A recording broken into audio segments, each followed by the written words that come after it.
injustice!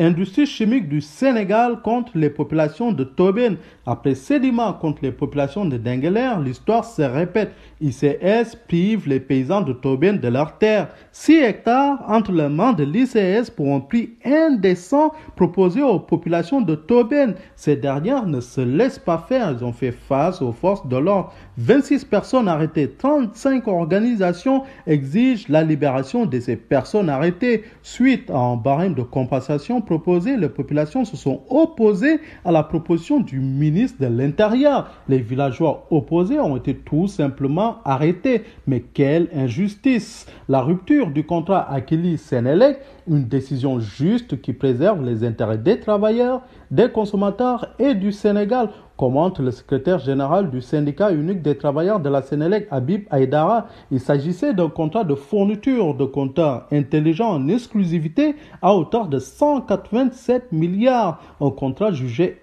scandaleux. Au revoir Akilee, bonjour Porcom, une société étrangère qui travaillerait pour les services secrets israéliens.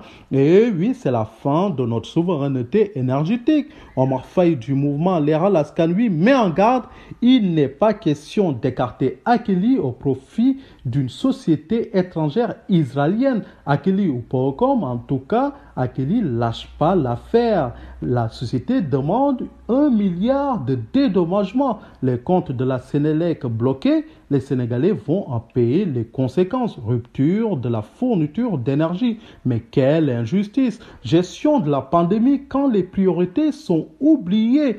Plus de 10 000 cas confirmés, 250 décès, plus de 360 cas en 48 heures. Une explosion des cas communautaire. Ce qui se passe est douloureux, affirme le professeur Seydi. Comment lutter contre cette pandémie? Cela ne semble pas préoccuper nos gouvernants.